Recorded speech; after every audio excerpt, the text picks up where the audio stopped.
Saudara, dalam kehidupan sehari-hari, madu merupakan salah satu makanan favorit yang sangat berharga karena kaya manfaat, terutama untuk kesehatan tubuh kita. Apalagi dengan rasanya yang manis dan sangat menyegarkan, disukai oleh banyak orang. Pada zaman Alkitab, madu merupakan salah satu produk yang sangat bernilai di Israel. Karena begitu bernilai, tentu sangat berharga. Bahkan juga menjadi salah satu elemen penting dalam peribadatan umat Israel kala itu. Menariknya, penulis Amsal memakai kata madu untuk menyampaikan apa yang ingin diajarkannya. Amsal pasal 27 ayat 7 demikian dikatakan, "Orang yang kenyang menginjak-injak madu, tetapi bagi orang yang lapar, segala yang pahit dirasakan manis."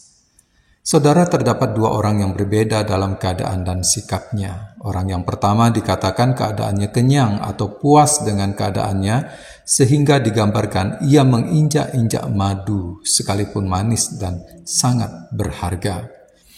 Kata menginjak-injak ini seperti suatu perasaan tidak suka lagi, atau tidak tertarik lagi, atau bosan, sehingga menjadi mual atau muak.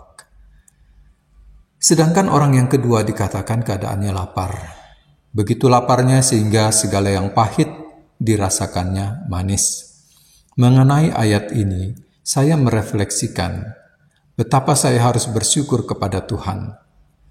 Dahulu sebelum saya menjadi seorang Kristen, jikalau tidak ada orang yang membimbing saya datang kepada Kristus, saya pasti jauh dari apa yang manis, yaitu Kristus, firman Allah yang hidup. Kalau tidak ada orang yang memberitakan Injil Yesus Kristus kepada saya pasti akan seperti orang yang lapar rohani, sehingga segala sesuatu yang saya lakukan dan tanpa pengharapan yang pasti akan terasa manis sekalipun pahit. Saya pasti akan hidup dalam kepalsuan demi kepalsuan yang menipu, yang seakan terasa manis, namun sesungguhnya memberikan rasa pahit semata. Saudara, secara rohani kita dahulu adalah orang-orang yang lapar.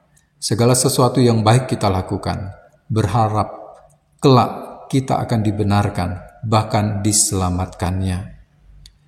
Rasanya seakan manis, namun sesungguhnya pahit, karena tanpa pengharapan pasti. Kita jauh dari apa yang manis. Bersyukur, Kristus telah menarik kita kepadanya. Oleh sebab itu, saudara, akankah kita diam dan tidak bersyukur kepada Tuhan setelah mengalami berita Injil yang manis dan begitu berharga itu, dan yang menjadikan hidup kita penuh arti? Inilah madu yang manis, yang menjadi kesukaan seluruh bangsa. Jadi, jangan sia-siakan berita Injil yang telah Anda miliki, seperti orang yang menginjak-injak madu yang manis dan berharga, seakan tak berharga. Bersyukurlah atas berita Injil yang manis yang engkau miliki dan membawamu kepada Kristus yang menyelamatkan. Jangan sia-siakan. Saatnya kembali bangkit dan bergerak bagi Kristus. Jangan diam. Bagikanlah madu yang manis itu kepada orang-orang yang lapar rohaninya, agar jiwa mereka juga dipuaskan di dalam Yesus Kristus. Beritakanlah Injil yang manis itu kepada orang-orang yang lapar, yang merindukan madu yang sejati, yaitu berita Injil, atau kabar baik tentang keselamatan di dalam Yesus Kristus, agar mereka yang hidupnya selama ini ada di dalam perasaan-perasaan yang palsu, mereka disegarkan, dipuaskan jiwanya. Biarlah seluruh dunia bersyukur dan bersukacita di dalam Tuhan. Tuhan Yesus memberkati.